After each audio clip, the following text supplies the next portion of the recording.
So over the past numberless days and nights, we've been travelling with Furong, first into the Green Mountains, and then into the fertile dark of not knowing. And tonight I want to continue this journey with Furong right through the gateway of his own death, right through the gateway of death itself. Because Furong actually, like so many of the great Zen teachers, left a death poem. It's a beautiful thing. I don't know how they always found the time just to scribble on it. Here's just a timeless 8-line verse for you. Well, this is Furong's verse, and it's an exquisite verse actually, because it's plain, it's direct, it's unpretentious. And it talks about not only how Furong is approaching death, but how he's walked through his life. Perhaps we might even dare to say how he has walked life and death, as we are all walking on this cliff edge of life and death. So here's his poem. He says, I'm 76 years old. My causational existence is now completed. In life, I did not favour heaven. In death, I don't fear hell. Hands and body extend beyond the 3 realms. What stops me from roaming as I please? It's a beautiful verse. And the simplicity of it, as I say, and the directness of it is striking. This is not a verse packed with all sorts of embellishments and esoteric references.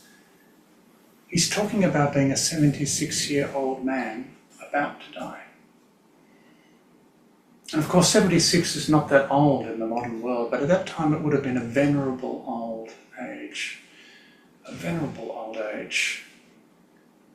An age at which, of course, the body is achy, a little creaky. It can be harder to get up off the cushion. You might need to go to the bathroom more often. An afternoon nap sounds pretty damn good. This is a real human being.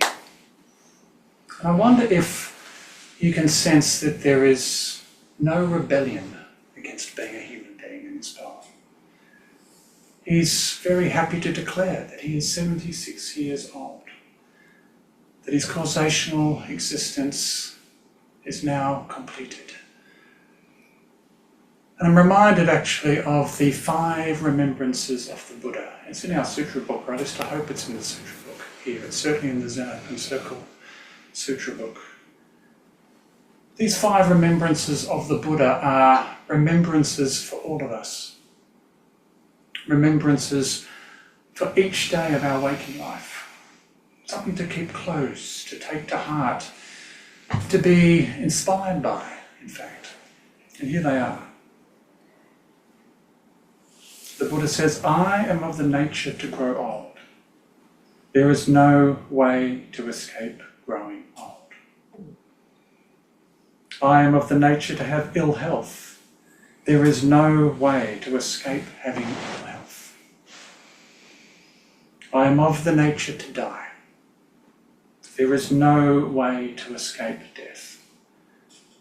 All that is dear to me and everyone I love are of the nature of change. There is no way to escape being separated from them. My deeds are my closest companions. I am the beneficiary of my deeds. My deeds are the ground on which I stand. So these are very moving words. These are words that have been cherished by all followers of the Buddha. Everybody who has walked with the Green Mountains knows that their deeds, their very stepping, their behaviour, their right conduct is what actually supports a life. Not any fantasy, not any dream, not any expectation, but deeds, what we actually do. where we actually go, what we do truly touch. So Furong is clearly embracing old age, sickness and death. He's not turning away. And he actually underscores this by simply stating that my causational existence is now completed. What's this causational existence?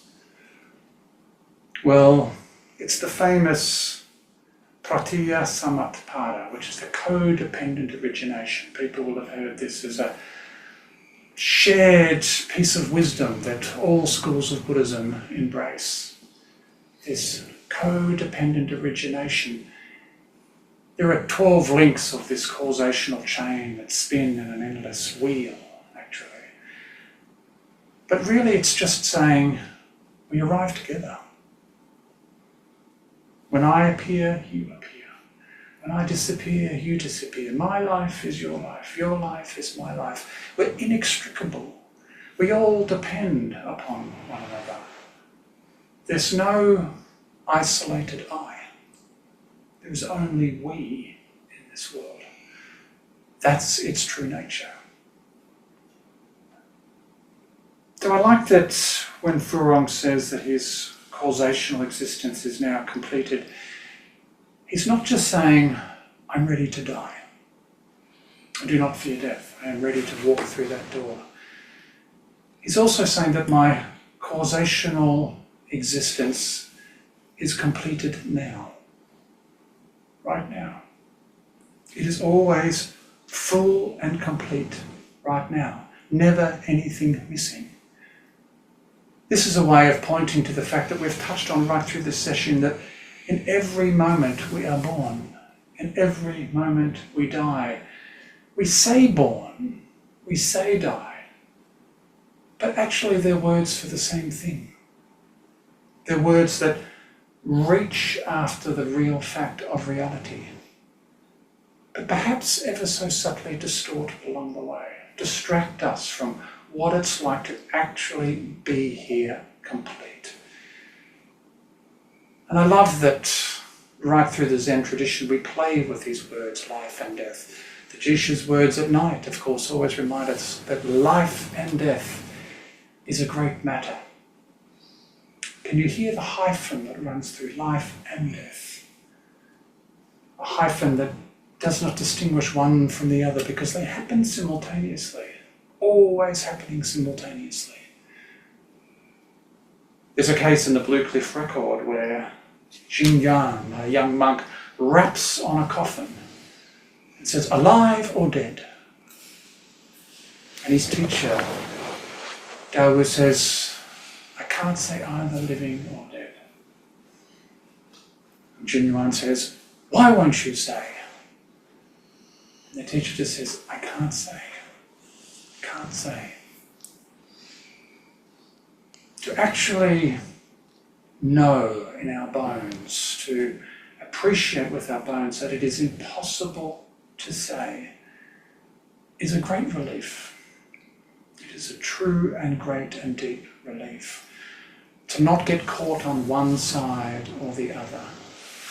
Because how polarizing that is. To feel like we're on one side of this experience or on another side of this experience. And all the while there is just experience coursing through every single moment. Well, Tony Hoagland was a poet who died at around the same age, actually, as Furong. And he too had to play with language, play with ways of describing this life and death, because death for him didn't really touch what it was that he was going through. So here's one of Tony Hoagland's poems called The Beautiful Rain. And it's just about the last poem in his last collection. He says this: hearing that old phrase, a good death, which I still don't exactly understand, I've decided I've already had so many, I don't need another. So before I go, I wish to offer some revisions to the existing vocabulary. let us decline the pretense of the hyperfactual, the myocardial infarction, the arterial embolism, the post-operative complication. Let us forgo the euphemistic, the passed away, and shuffled off this mortal coil. All so worn out and useless as an old dildo. Now, if poetry can help, it's time to say, she fell from her trapeze at 2 a.m. in the midst of a triple backflip in front of her favourite witnesses. Let us say, in broad daylight, Miss Abigail Miller conducted her daring escape before life, that crook, had completely picked her pocket. It's not too late for some hero to appear and volunteer in the name of setting an example. Let us say, he flew with abandon and a joyous expression on his face, like a gust of wind or a man in a necktie from the last ever dinner party he would ever have to attend.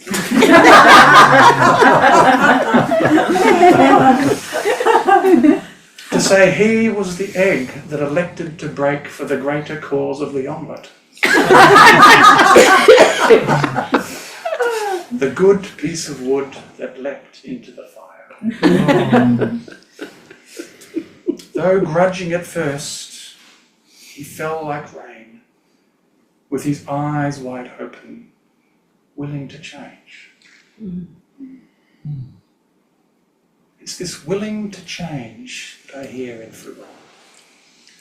Willing to change. Because Furong, with his zazen and his practice and his lifelong commitment to meditation and other dark arts of the way, has realised that change is all there is. There is only change. Change is what we call life, it's what we call time, it's what we call walking, it's what we call being. It's all change. So why do we resist change? Why do we turn our backs on change? So if we don't turn our backs on change, then what kind of a life might we live? This is what's interesting about the next lines that Furong brings to bear. Because they're lines that touch on the way he has walked as a true human being in his own life. He says, in life I did not favour heaven, in death I don't fear hell. This is a life of not picking and choosing, of not getting caught in the picking and choosing. And boy, how we love to pick and choose in this life. We're always after the good bits. We always want the good bits. We always think, why can't all the wonderful things keep happening to me? I want to live a wonderful life, a special life, an enchanted life, a life where I'm famous, I'm wonderful, I'm a success. But it's interesting, right through the Shobogenzo in particular, Dogen's great, marvellous, sprawling landscape of the way, one recurring motif through the whole book is simply avoid gain and profit. Simply avoid fame and gain, it's sometimes said. That's a very countercultural thing to say, actually. Just think of our climate of celebrity, climate of influencers who seem to be the new spokespeople in this world. Unbelievable, in a way, that they should be garnering so much attention. For what? For their own gain and fame. Their own profit and fame. It's sad, actually, that this should be the case. And Furong was no stranger to the possibility of fame and gain.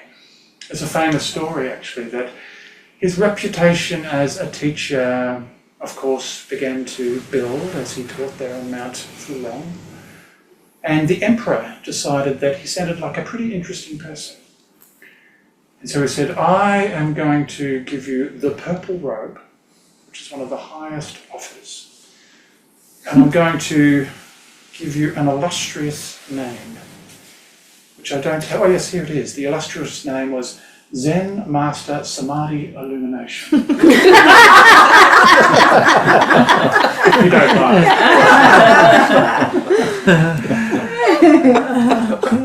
And happily Furong said no to both the purple robe and the illustrious name, which made the emperor furious, in fact. How dare somebody actually refute the prerogative of an emperor?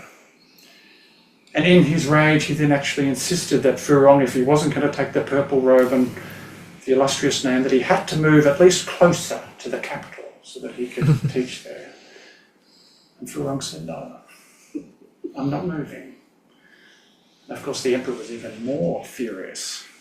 And we're told that somehow, it'd be interesting to know, the emperor calmed down after a time and had a humble, simple dwelling built on Mount Furong for Furong to continue to teach. So here's an example of somebody actually declining fame and gain, fame and profit. And remember that the emperor was a representative of heaven. So perhaps there's an echo here in this verse. In life, I did not favour heaven. I was able to say no to this terrible temptation, one that is tempting for all of us to seek fame and profit, fame and gain. But letting it go actually allows for a far greater profit, far greater peace, which is what we've been touching into, of course, right through this entire session. Learning to agree to the innate peace of this earth. So here are Furong's own words reflecting on this. He said, when you encounter fame and gain, regard them as a dust mote in your eye. It's not that fame and gain haven't been experienced or known from beginningless time, but why would you struggle and long for them? If you don't stop longing now, when will you? Thus the ancient sages teach you to let go right at this very moment. If you do so, what will remain? If you attain calmness of mind, Buddha ancestors will be like something extra, and all the things in the world will be inevitably flameless and plain. Only then can you merge with the place of suchness. I love this flameless and plain. What a beautiful way of describing the beauty of floorboards or brick, even flame itself in the fire. Flameless and plain, nothing added, nothing taken away, just as it is. Clear. It's interesting that when these temptations do arise, Furong's saying that they don't exist. He's not saying that some people may not develop a reputation. Furong clearly did develop a reputation. The emperor wanted him closer to the capital. But I love this encounter between a monk and Jiao Zhou, which touches on the heavenliness, the temptation to indulge this heavenliness. This monk appeared before Jiao Zhou and said, who is able to partake of the sweet dew of all the heavenly worlds? Jiao Zhou said, thanks for bringing them.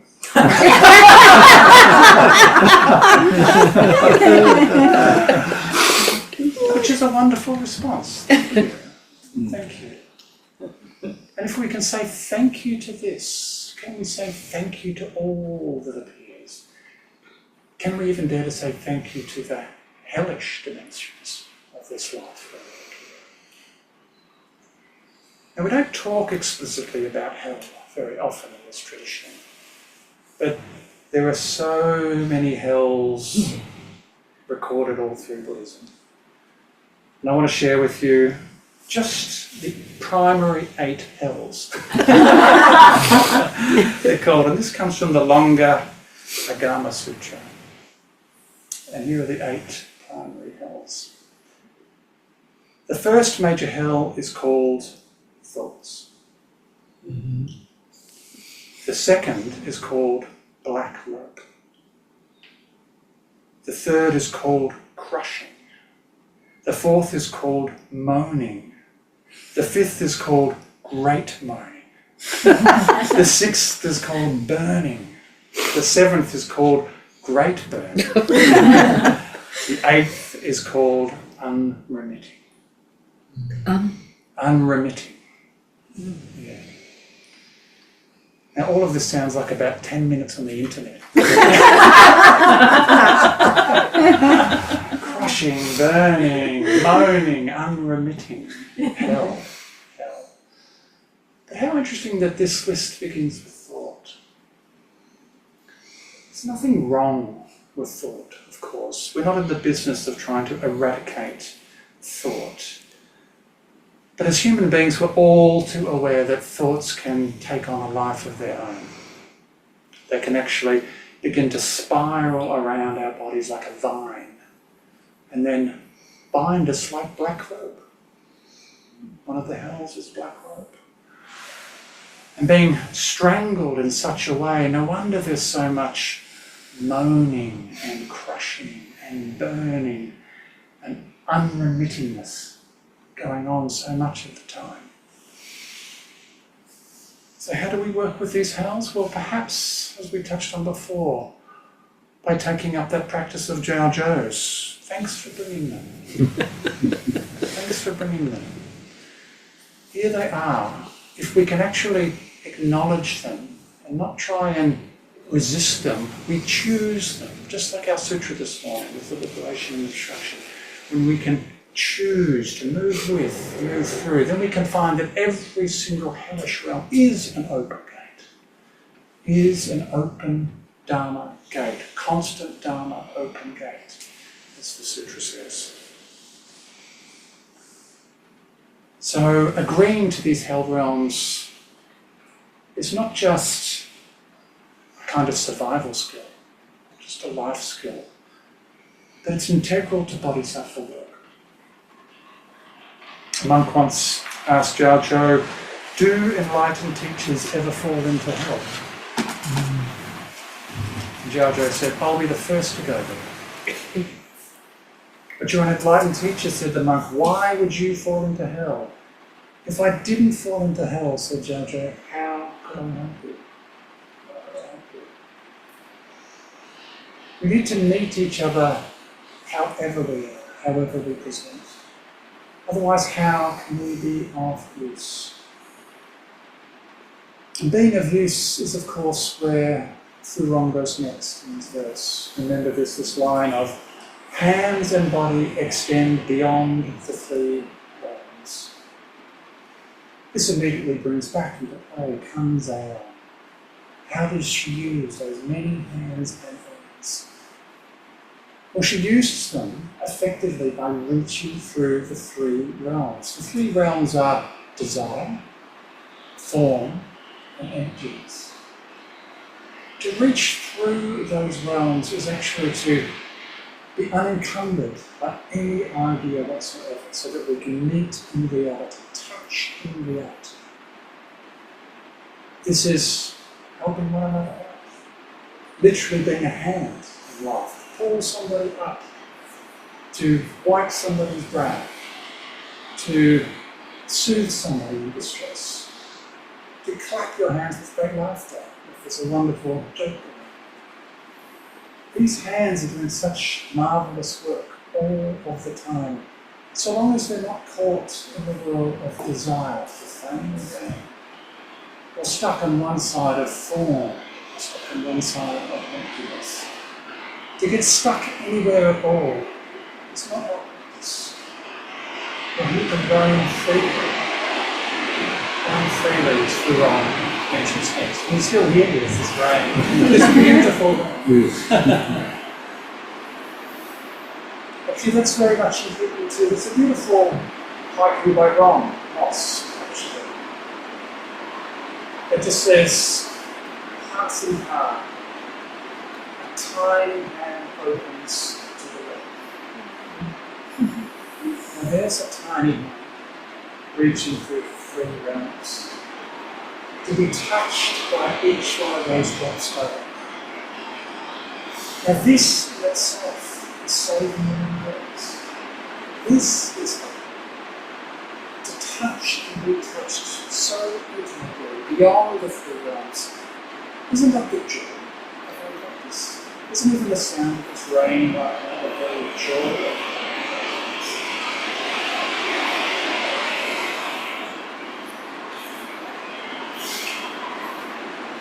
So everyone goes on to say that what stops me from roaming as I please? This of course is roaming beyond those three realms, roaming through the mountains, roaming and getting drenched along the way.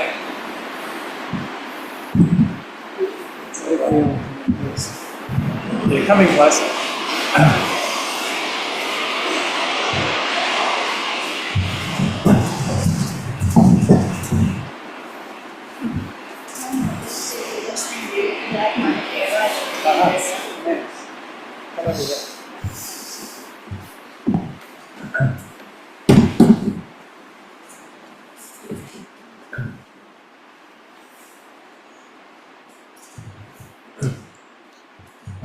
So it's actually a beautiful question that Furong asked. What stops me from roaming as I please? You'll sense both the sense of freedom and liberation in that, but it's a koan itself. What stops me from roaming as I please? What stops any of us from truly being here? And perhaps the simplest answer to that might be fear, actually. Fear of being here. Fear of not being here. Fear of change. Fear of not changing. There is so much fear in this life. But as the Heart Sutra keeps repeating, with no hindrance in the mind, it says, no hindrance, and then no fear. Far beyond elusive thinking, right here is Nirvana. This no hindrance in the mind, that's what we discover. That's what we realise in this practice. That there is nothing in the way and never has been anything in the way. And that's true when it comes to actually meeting our own death, to meeting death itself. There is nothing in the way.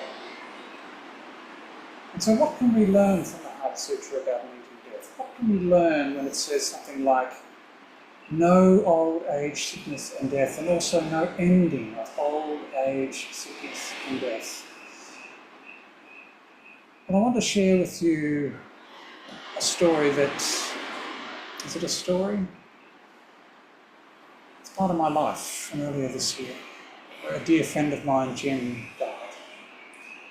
And Jim and I had been meeting regularly right through last year, and of course years before. But Jim had been working with his liver cancer for a long time, and all sorts of bowel complications that he'd lived with for a long, long time. Right to the point where he realised that ongoing treatment was no longer going to be what was needed. It was no longer going to be meaningful. And so he was then able to turn and look at the reality of his own death. Look at it in the face, in fact. And so every couple of weeks we would meet in the cafe and we'd have these long and rambling and open-ended discussions about life and death and how Jim was facing it and experiencing it, and we would touch on the Heart Sutra. And I was so struck by his natural resonance with the Heart Sutra that I found myself actually writing it out longhand on a large sheet of rice paper, giving my teacher's seal in the corner and giving it to him as a gift, which he then actually framed and kept above his bed as he grew sicker and sicker and sicker. And one morning in March this year, I actually got a text, probably arrived about 6 o'clock in the morning, and it said, "Keenan," this is coming from Jim's wife, "Keenan, can you come? He's really declining. Can you please come here as quickly as you can?" And so I did. I immediately jumped in the car and raced over to Jim's house. As I was driving over there, I realised I think I just need to actually chant the Heart Sutra for him when I get there. I don't know why, but I think I do. And so I arrived, the family was gathered around. Jim, by that stage, had fallen unconscious in the bed. The family sitting around on the edges on the chairs. And his wife said, "He's at peace now, he's breathing okay, but last night was terrible. He just kept moving around saying, I want to let go, I want to let go, I'm ready to let go, how do I let go, how do I let go?" So there he was lying in the bed, and we talked, and we told some stories, and we just sat with him, and he looked so rested and peaceful. And then I thought, it's time. I'll just chant the Heart Sutra, and then slowly just moved into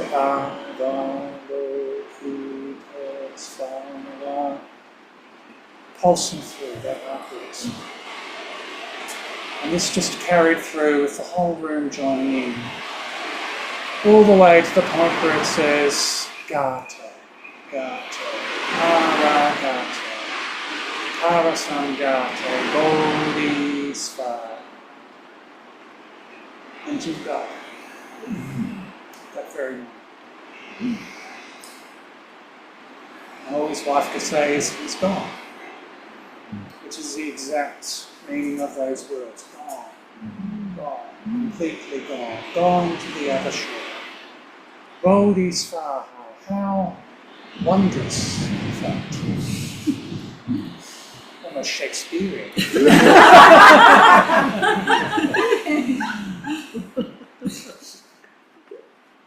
So this easing into death, it was so interesting that even as he slipped back into death, there was no distress, lots of tears,